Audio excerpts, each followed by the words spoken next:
Good morning, and welcome to Redeemer Lutheran Church. I'm Pastor Gary Lodeholt. Perhaps you remember the hymn, Dear Lord and Father of Mankind. Actually, that hymn didn't make the cut to be included in the hymnal my church is currently using, but it was in the previous hymnal, and it was a favorite for some. Frankly, from time to time, I like to echo some phrases from this hymn when I am offering prayer during worship. I think the first verse especially speaks to our struggle in the world of today. Dear Lord and Father of mankind, forgive our feverish ways. Reclothe us in our rightful mind. In purer lives thy service find. In deeper reverence praise. I think all too often our frantic and frenetic efforts could be described as feverish ways. And I think even more often our prayer should be to be reclothed in rightful minds. This week we are looking at stories of madness in the Bible, and these stories are especially appropriate for this Holy Week observance, as we are part of a world that so often, in madness, rejects Jesus. Yesterday we focused on a story about King David as he fled from King Saul and how he feigned madness in order to fool his enemies into thinking he was harmless. I mentioned in telling that story that King Saul had his own struggles with mental illness, and so today let's go back and pick up that story. Again, I want to emphasize that the Bible seems very open and honest that mental illness exists.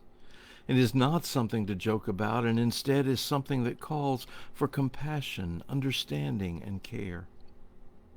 One of the clearest examples of mental illness in the Bible involves King Saul, and his struggles exhibit many of the wild vacillations that we might often see in our loved ones who suffer from mental illness. But let me start at the beginning. The first king of Israel was Saul. Before that time, it was understood that God was their king, but the madness of the people was that they saw all their neighboring nations with a king, and so they thought that they should have one too. God said to Samuel, "It is not you whom they have rejected to lead them, it is me." Well, things went along fairly well for a while after that, until Saul didn't follow God's instructions in a situation, and after that things went south in a hurry. One wonders if Saul, deep down, knew what he had done and was deeply troubled by it. Regardless, from that time on, Saul seems to go in and out of madness. At times he is an effective king, at times he struggles. Even when David was a boy, King Saul would bring him to the palace to play his lyre and sing for him. David's music seemed to soothe the king's feverish ways. Indeed, the Bible often describes Saul's fits of despair and melancholy as a fever coming upon him. David's music was a balm to Saul's soul, and when David would sing and play, Saul got better. Then the problem got worse. You see, David was growing in skill and popularity. It seemed like everything he did led to success. First, Saul promoted him in the army, and then Saul gave him one of his daughters as a wife. But eventually, David's success was seen by Saul as a threat to his throne.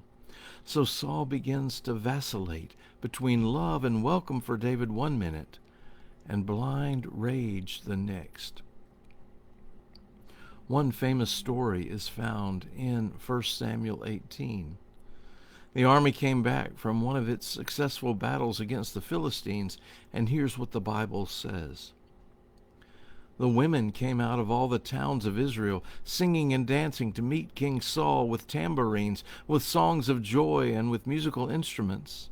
And the women sang to one another as they made merry, "Saul has killed his thousands, and David his 10,000s." Saul was very angry, for this saying displeased him. He said, "They have ascribed to David 10,000s, and to me they have ascribed thousands. What more can he have but the kingdom?" So Saul eyed David from that day on. The next day an evil spirit from God rushed on Saul, and he raved within his house, while David was playing the lyre, as he did day by day. Saul had his spear in his hand, and saw through the spear, for he thought, "I will pin David to the wall." But David eluded him twice. Even after that, when Saul's mood would come upon him, David would play his lyre for him to soothe him. It must be said that in all this, and in later times, when Saul pursues David to kill him, David never strikes a blow at King Saul. David knew that he himself had been anointed to be king, but so had Saul. So David refused to strike against God's anointed king, even though that king was attempting to strike at him. And maybe there we can find encouragement for us as we deal with those in our lives struggling with mental illness. As our patience wears thin sometimes, we can remember that, like us, they are a loved child of God, and nothing separates us from that love. We are all brothers and sisters, and in one way or another we are all broken and in need of compassion and understanding. We are all caught in our feverish ways. We all need to be reclothed in our rightful mind. We need to be clothed with God. Thanks for watching, and remember to let this day belong to God.